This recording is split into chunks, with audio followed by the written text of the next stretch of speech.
Olá, minhas irmãs, boa noite. Vamos continuar nossa leitura, do livro de Provérbios. Apesar de hoje ser dia 12 já, eu vou ler o de ontem, Vamos estudar o 11 e logo em seguida a gente faz também o 12, tá bom? E o provérbio 11 começa assim: O Senhor detesta balanças desonestas, mas o peso justo é o seu prazer. Quando vem a soberba, a desgraça não tarda, mas com os humildes está a sabedoria. Muito importante. A integridade dos retos os guia, mas a falsidade dos infiéis os destruirá. As riquezas não servem para nada no dia da ira, mas a justiça livra da morte. A justiça do íntegro endireita o seu caminho, mas o ímpio cai pela sua impiedade. A justiça dos retos os livrará, mas os infiéis serão apanhados na sua própria ambição. Quando morre o ímpio, morre a sua esperança, e o que ele esperava do seu poder se dissipa. O justo é libertado da angústia, mas o ímpio a recebe em seu lugar. Gente, olha como isso é forte. O justo é libertado da angústia, mas é o ímpio que recebe no lugar dele. O ímpio destrói o próximo com o que diz, mas os justos são libertados pelo conhecimento. A cidade se alegra com o bem-estar dos justos, mas dá gritos de alegria quando perecem os ímpios. Pela bênção dos retos, a cidade é exaltada, mas pela boca dos ímpios é destruída. Quem fala mal do seu próximo não tem juízo, olha só. Quem fala mal do seu próximo não tem juízo. O homem prudente se cala. O mexeriqueiro revela os segredos, mas o fiel de espírito os encobre. Não havendo direção sábia, o povo fracassa, mas com muitos conselhos há sabedoria e segurança. Quem fica por fiador de um estranho acaba tendo um problema, mas o que foge de ser fiador está seguro. Corra de ser fiador. A mulher bondosa alcança honra, os poderosos adquirem riqueza. Os homens bondosos fazem bem a si mesmos, mas o cruel se fere. O ímpio recebe salário ilusório, mas o que semeia com justiça terá recompensa verdadeira.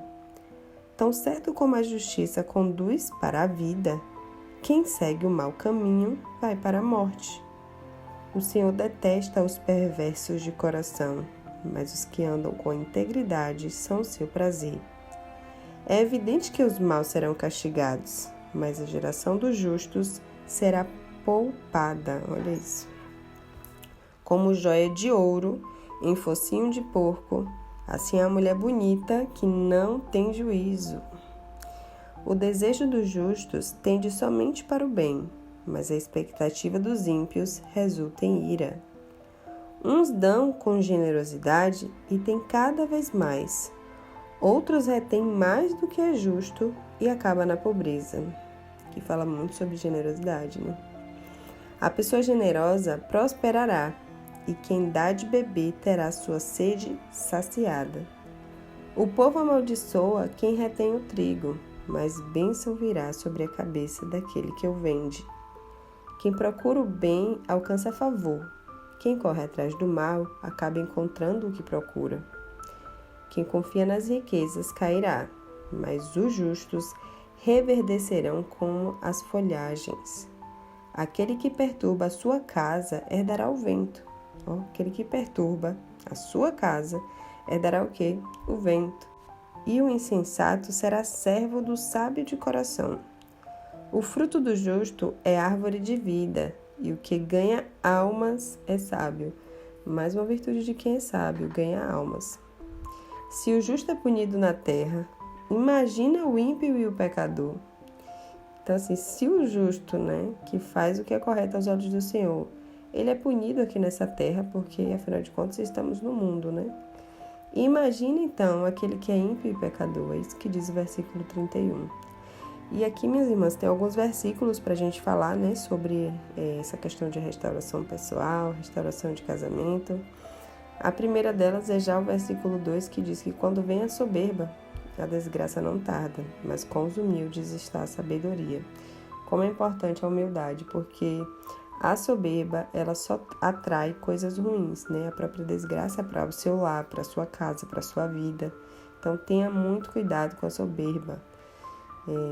Tem um outro versículo aqui, que é o 8, que diz assim: o justo é libertado da angústia, mas o ímpio recebe ela em seu lugar. Isso aqui, minhas irmãs, é muito profundo, porque está dizendo que quem é justo é livrado da angústia e Deus pega essa angústia e dá para o ímpio, que quem iria sofrer era o justo. Olha só. Por isso que eu sempre falo para vocês, minhas irmãs, não pense que seu marido está bem, que vale a pena pecar, porque tem muitas irmãs que falam isso, né? Parece até que o pecado vale a pena, ele está feliz. Minhas irmãs, a conta vai chegar.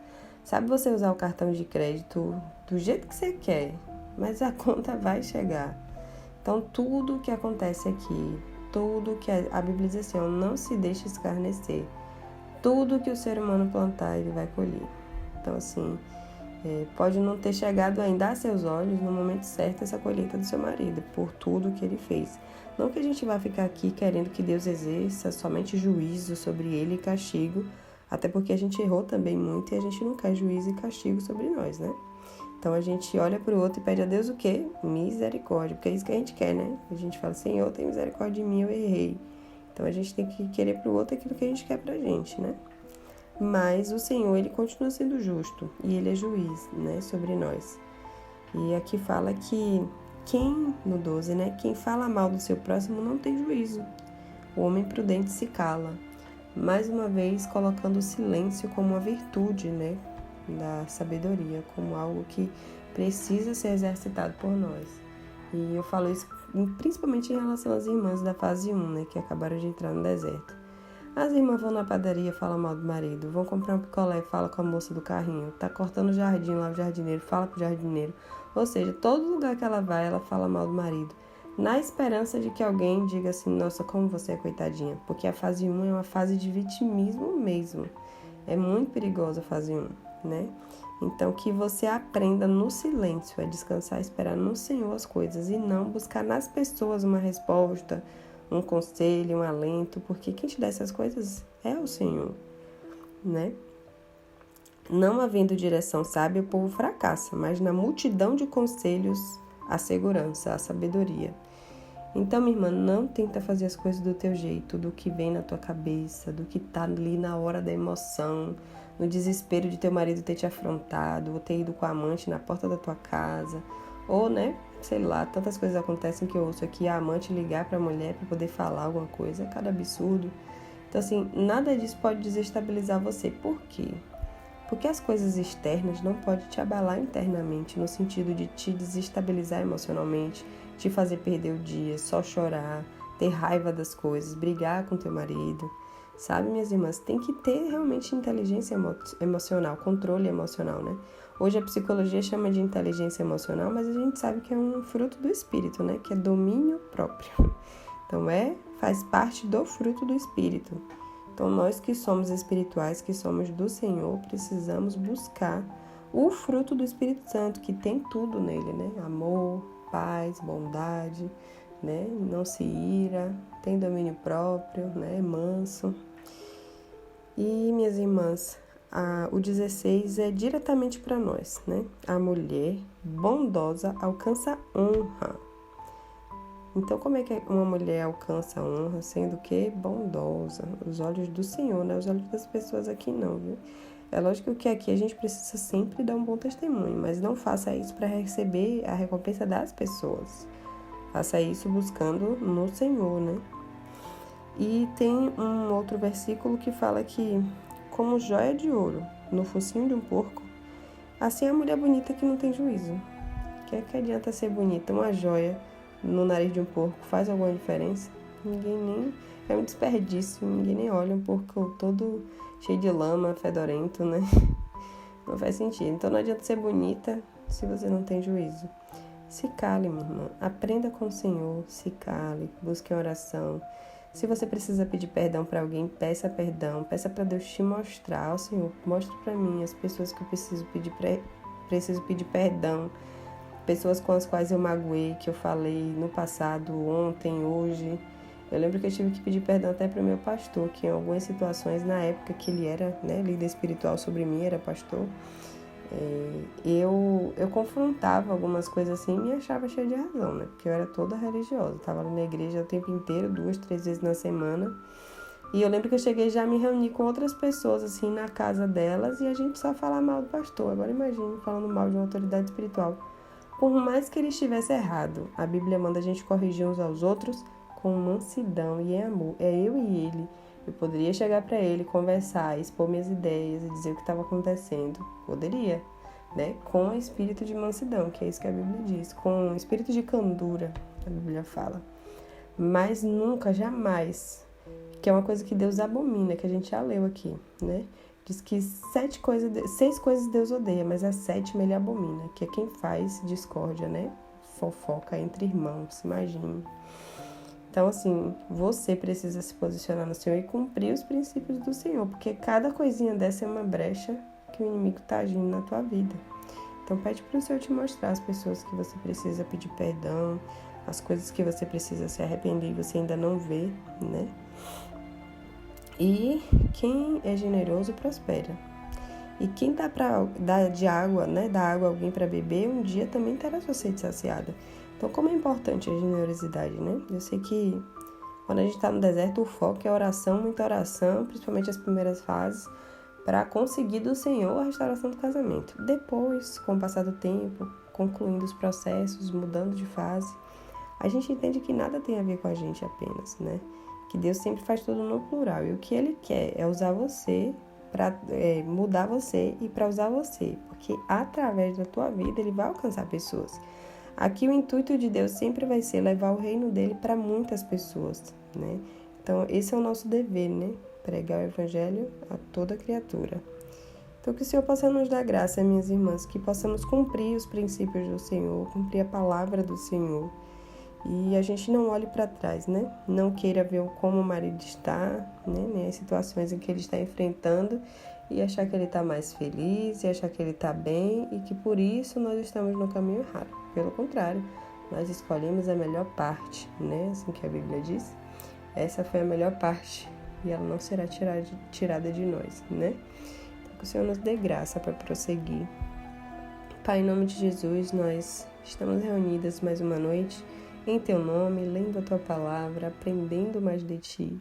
Pai, nos capacita e nos ensina, Senhor, né, a vencer, Senhor, o mal todos os dias, a vencer as nossas vontades, os nossos desejos, Pai, e a fazer a Tua vontade, cumprir os Teus princípios. Pai, o Senhor sabe as nossas limitações, conhece o nosso coração e nós pedimos pelo Teu socorro nessas situações, para que possamos agradar o Teu coração, para que a gente não venha fazer a nossa vontade, Senhor, mas a Tua vontade. Pai, nos ajuda, nos capacita, nos dá uma noite de paz, debaixo da Tua santa presença e proteção. Nos ajuda, Senhor, nessa noite, a cumprirmos aquilo que o Senhor tem designado para nós como propósito de vida e que não esqueçamos do propósito eterno de Deus, que é uma família de muitos filhos que se parecem com Jesus. Esse é o nosso alvo, sermos semelhantes a Jesus. E levarmos através dessa característica, dessa identidade, levarmos o reino de Deus para as pessoas.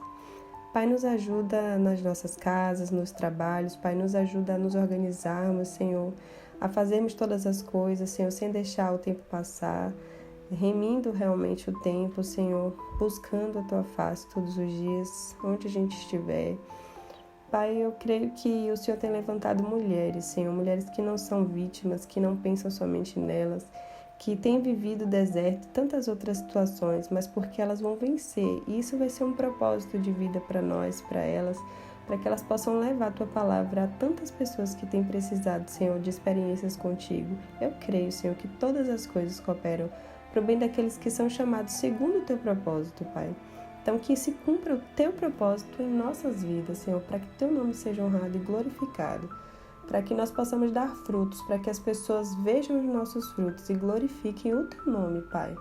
Para que nada, Senhor, venha de nós, para que todos saibam quem nós éramos e quem nos tornamos por causa da presença do Teu Espírito Santo em nós.